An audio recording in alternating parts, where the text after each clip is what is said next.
All right, so when we last were reading, George Washington and his men had approached the French camp and they were all asleep. So imagine how hard it is for you guys to wake up sometime to suddenly being woken by having to fight in an army with not a lot of warning. So that's where we left off. So let's keep going from there. Because the French were largely unarmed, it was an unequal fight. The smoke cleared, but the slaughter was not finished. One of Washington's men later wrote that Tanagression took his tomahawk and split the head of the French captain. As if it was a signal, the other Indians began to scalp the dead and the dying. Washington formed his men around the enemy's survivors to protect him. About 10 French were dead, 21 captured, and one escaped. Among the dead was Joseph Coulon de Jumonville, the French commander of the Scouts. Washington was exhilarated by his first taste of warfare. He later wrote, I fortunately escaped without any wound, for the right wing, where I stood, was exposed to and received all the enemy's fire, and it was the part where the man was killed and the rest wounded. I heard the bullets whistle, and believe me, there is something charming in the sound.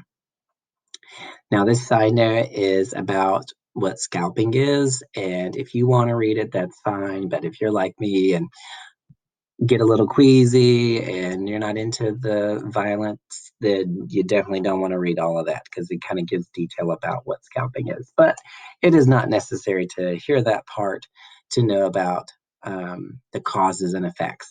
Okay. Small detail, read it if you want. We're going to skip it. Okay. The surviving French claimed Washington's men attacked without reason. They said that they were trying to meet the British to tell them to leave. Washington did not believe them. He sent the prisoners to Williamsburg, the capital of colonial Virginia. For Washington and his men, this was an exciting adventure. Perhaps they thought the matter would end here, but this became the first battle in a fierce war in North American wilderness. So, what you will find out as you learn more about wars for the rest of our social studies unit and as you go into middle school, um, wars are like a large ongoing fight, but there are many smaller battles in between, and you could almost count them as point for this team, point for that team when they win. But overall, you might find that although there are some smaller victories in battles, they don't actually win the full war in the end.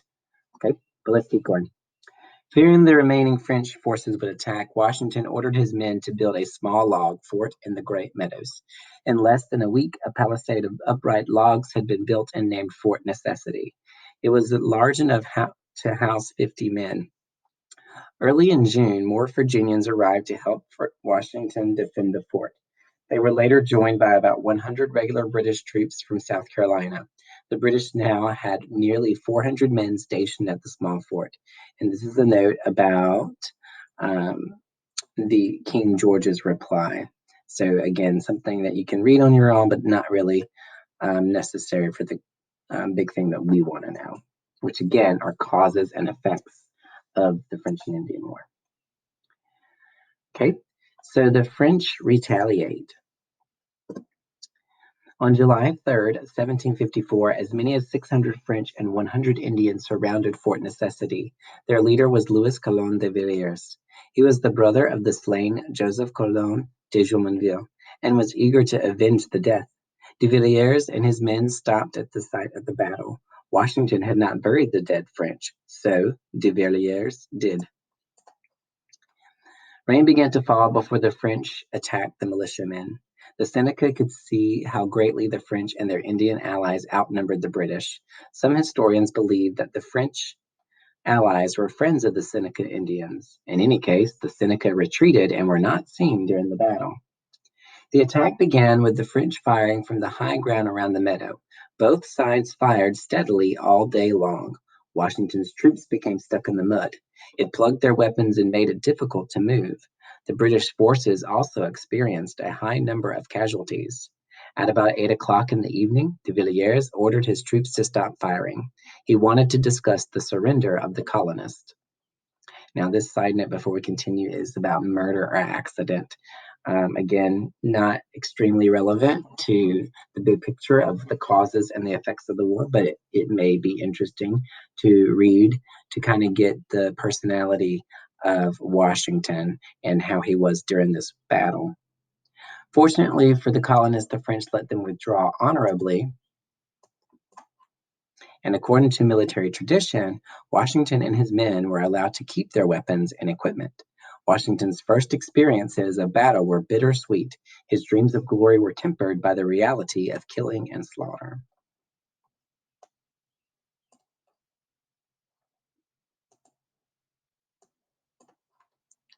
So the French celebrate the first victories. It soon became clear that in order to defeat the French, the British colonies in America would have to work together. The Lords of Trade, a group that oversaw what happened in the colonies, ordered the colonies to cooperate. The colonies would also need the help of the Indians. To some extent, the British government had allowed the colonies to govern themselves. Each colony's approach to Indian relations was unique. The Lords of Trade pushed the colonists to work together to approach the Indians. The Albany Congress. A meeting known as the Albany Congress was held in Albany, New York in June 1754. Albany was in the heart of the Iroquois Confederacy territory. Representatives from Massachusetts, New Hampshire, Connecticut, Rhode Island, New York, Pennsylvania, and Maryland gathered to meet with the Iroquois. Their task was to convince the Six Nations to support the British against the French. So, side note, the Six Nations of the Iroquois was a big group of five different Indian nations together. So it became a very powerful group. And they were developed very early in 1142. And then the Tuscarora joined in on 1720, which is why they became the Six Nations. So it's a large group of Iroquois Indians, but it's more than just Iroquois. It's other five um, nations there. Yeah, another five nations. So that's why there's so many representatives trying to meet with them because it's such a large and powerful Native American group. Okay. The representatives realized that they needed to unify before dealing with the Iroquois. Benjamin Franklin was one of the delegates from the Pennsylvania colony. He proposed that each colony send representatives to a grand council. The council would act as its central government. This plan was called the Albany Plan of Union. Under this plan, the colonies remained British colonies. However, it was the first time a plan had been suggested to unify all the colonies. It was a difficult plan for many of the colonies to accept, because if you remember in earlier lessons, we had three different colony groups, even though there were 13. There were Southern, there were Middle, and there were New England, all of which operated a little differently. So no wonder it was hard to unite them all. Until this point, each colony had its own history and government. Each considered itself separate from the others. Each pursued its own policies in support of its own interests rather than the interest of all the colonies. In addition, the delegates were leaders and lawmakers in their own colonies. Each man had his own personal and political goals. These goals did not include giving up power to a central governing body. After arguing for weeks, however, the delegates finally adopted the plan. So let's take a look at the first political cartoon. Okay, and the cartoon is over here where you look at it has like this chopped up snake, and each of these little letters stand for the colonies. So I wonder, can you figure out which colonies are represented by these letters? Some we still use these abbreviations today, and others we have changed their abbreviations a little bit. So I wonder which ones they stand for. Let's read this cartoon to find out if we get it more. The first political cartoon. In 1754, Benjamin Franklin was trying to raise support for the Albany Plan. He wanted the colonies to work together for the protection of all. On May 9th, his newspaper, the Pennsylvania Gazette, he published a picture of a rattlesnake that had been cut into 8 pieces. Each part represented the colonies at the Albany Congress. New England was represented as one piece rather than the individual 4 colonies of New England. Delaware and Georgia were not included in the illustration at all. The cartoon was labeled Join or Die. Franklin's message was clear. Any colony that tried to stand alone would be defeated by the French and their Indian allies. Franklin printed the cartoon alongside an editorial. He wrote about the state of the colonies and his belief that they would be stronger if they united. The picture was reprinted in newspapers all over the colonies. The image was later adopted to gain support for unifying the colonies during the American Revolution. Although the image was originally intended to show the need to unify against France, it became a popular image to persuade people to unify against Britain.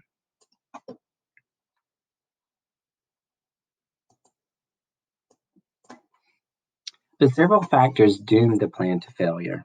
First, the delegates sent the plan back to their colonial assemblies. These groups had to approve the plan before the colonies would adopt it. These assemblies unanimously rejected the plan. You know what unanimously means? Unanimously means everybody. Nobody had a different opinion. Everybody agreed. Every single representative had the same idea unanimously. So they unanimously rejected the plan. They feared losing local power. They also believed the plan would give too much power to British government. And after all, that's the whole reason why some of them left Great Britain to start with. They wanted to be separate from the British government. But the British government also needed to agree to the plan. The government was concerned primarily with keeping trade goods flowing to and from the colonies. The British wanted to deal with separate colonies rather than one united group. So they also rejected the plan, fearing it gave too much power to the colonies. So the colonists think it gives the British too much power. And now the British government are thinking it gives too much power to the colonies for all of them to unite. The Albany Congress had not won Iroquois support. Well, they're just failing all over, aren't they? The Iroquois were suspicious of the British. They did not like the way the British had treated their people. Remember how they kind of treated the people that were helping them out? At the Albany Congress, the Iroquois noted that businessmen who bought furs from the Iroquois cheated on the price. So there's where that fur trade from earlier in the book may have been useful. So they were cheated on the price instead of given a fair price. They also pointed out that the British were living on and using Iroquois lands without permission.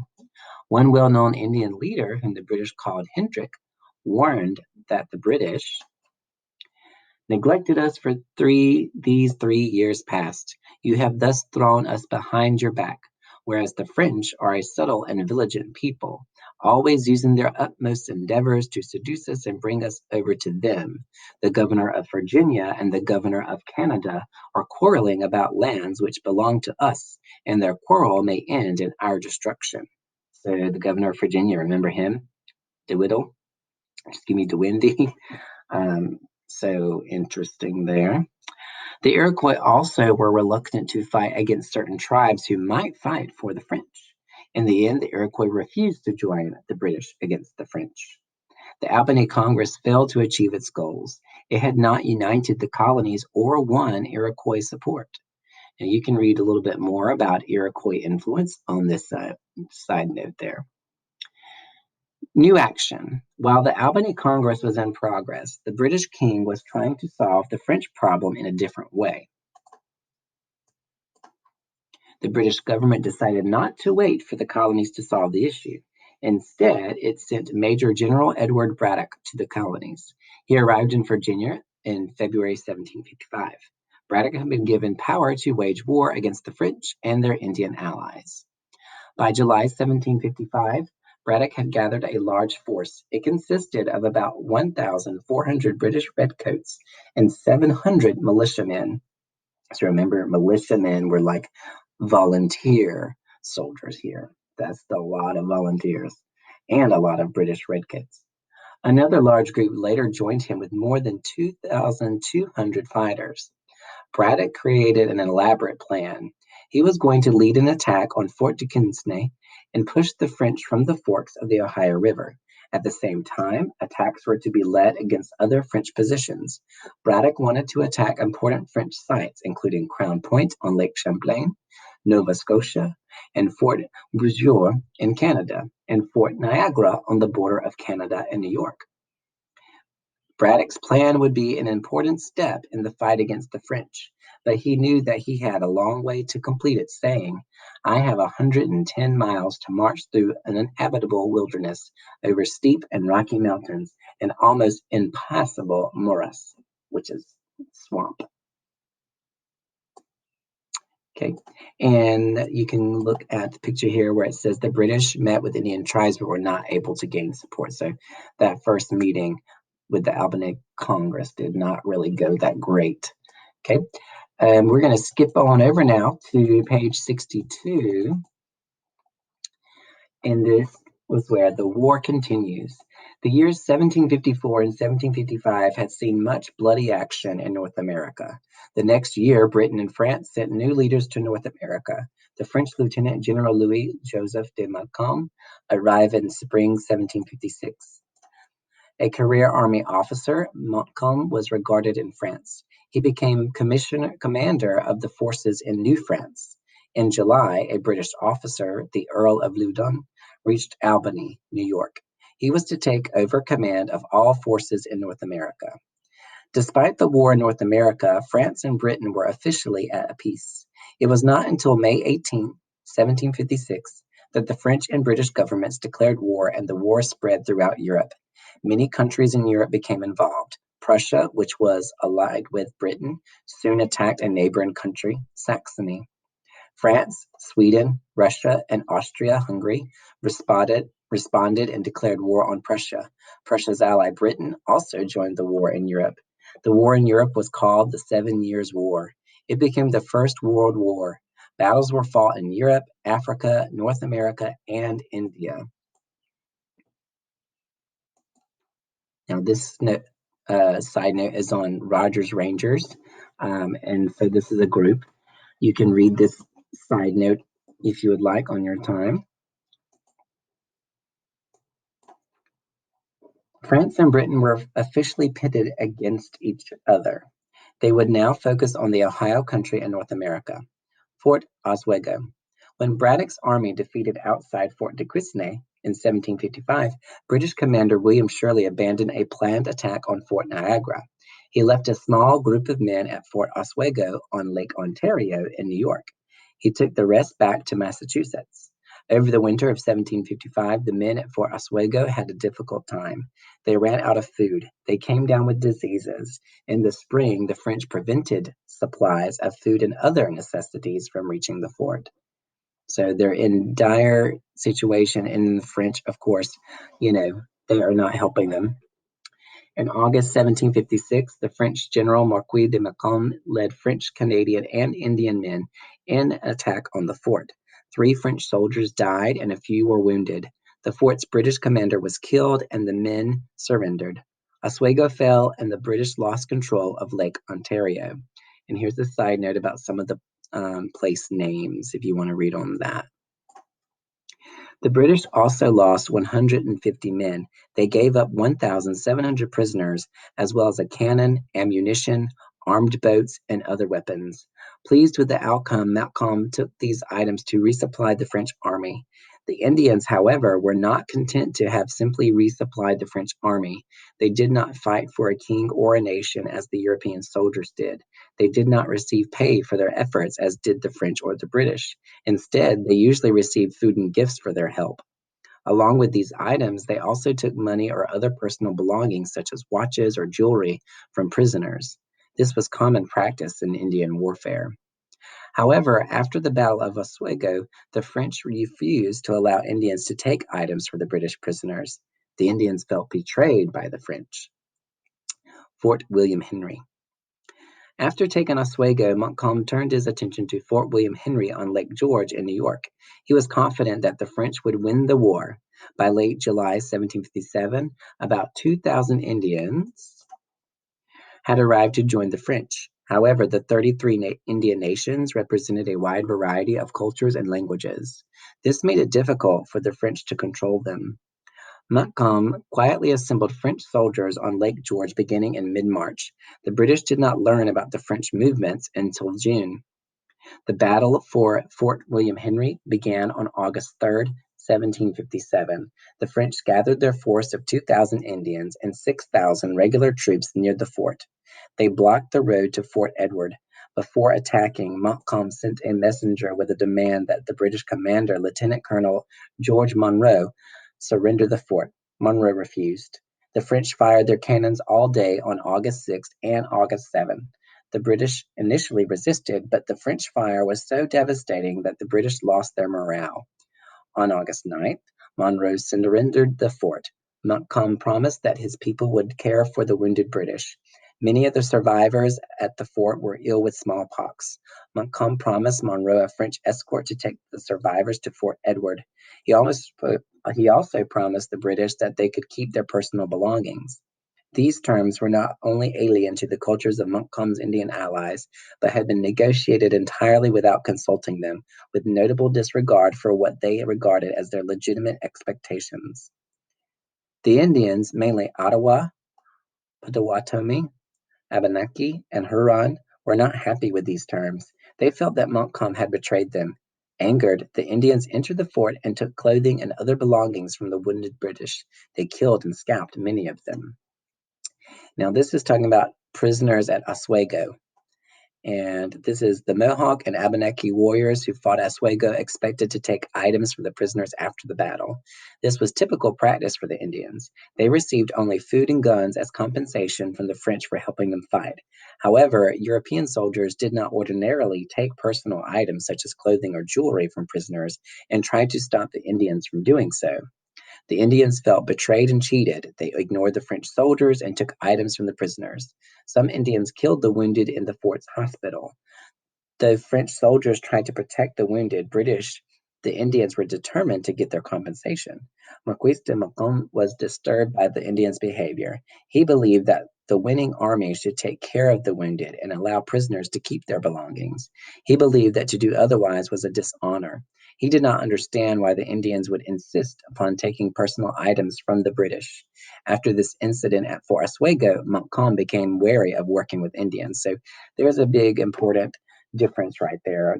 They teamed up, but the Indians believed that if you lost, then you didn't have any right to any more of your belongings. They could take anything as their prized winnings. Whereas Montcalm, he instead treated the British more like um, uh, with respect. He let them keep their stuff and he helped them in the hospital. He figured claiming their victory and their surrendering was enough for him. And that's where the Indians felt betrayed by the French. Okay, we're almost done. Thank you for hanging in there. All right, a change of direction. Britain was failing in its war with France, both in North America and in Europe. The king needed a new leader of parliament, the British lawmaking group. William Pitt was a member of parliament and had become a leader with his political party. In June 1757, the king formed a new government in London. He chose William Pitt as the new prime minister. Pitt promised to wage an aggressive war in Europe and North America. Pitt began with the war in North America. He believed the French had to be defeated there before they could be defeated elsewhere. He determined that a new commander from the North American War was needed. Loudon had been about as effective as Braddock. Like Braddock, he had been scornful of the colonial fighters. He had not adapted his tactics to the forced warfare of Canada and the Ohio country. Pitt appointed James Abercrombie as Loudon's replacement. Pitt appointed younger officers to help Abercrombie. Jeffrey Amherst was a respected officer. He was known to be very competent and had a record of success to prove it. And here's a little side note about Pitt. Right, and now we're going to skip ahead to page 90. One war is over, a new one is coming. The surrender of Montreal ended the fighting between Britain and France in North America. The British had taken almost all of the French territory, but the 7 Years' War was still going on in Europe. In 1760, King George II died. His son became King George III. Wanting to end the costly war, King George III signed the Treaty of Paris in 1763. The treaty had several effects in North America. Had several effects in North America. Again, we're trying to get you to pay attention to the causes and effects. Canada and the lands east of the Mississippi River were given to Britain. Because Spain had been France's ally in the war, it was forced to give up its possessions from Florida to the Mississippi River. In return for these losses, Spain received Louisiana, an unexplored area west of the Mississippi River. France kept a few islands for fishing in Newfoundland, Canada, and the treaty also gave New Orleans a few islands in the Caribbean Sea to France. So there's a side note about Treaty of Paris. The Treaty of Paris, signed in 1763, officially gave Canada to the British. The treaty stated that the France was to give Britain all of Canada, Nova Scotia, Acadia, and the islands and coast of the St. Lawrence River. The Indians continued the fight. The governments in Europe overlooked the Indian nations. The Indians had agreed to fight, in some cases, in exchange for having the sole right to their lands. These agreements were often broken. For example, in 1759, Pennsylvania had agreed to keep settlers off Cherokee lands. Now that the French were gone, settlers began to enter Cherokee territory. Also, Fort Pitt was constructed in the Ohio country. Other changes affected the Indians. General Amherst ended the practice of giving gifts to the Indians, and trading with them was severely cut back. So before we continue with that paragraph, take a look at these broken agreements. With the proclamation of 1763, the government in London hoped to keep peace with the Indians. Part of the proclamation stated that outposts would be built along the proclamation line, which divided British territory from Indian territory.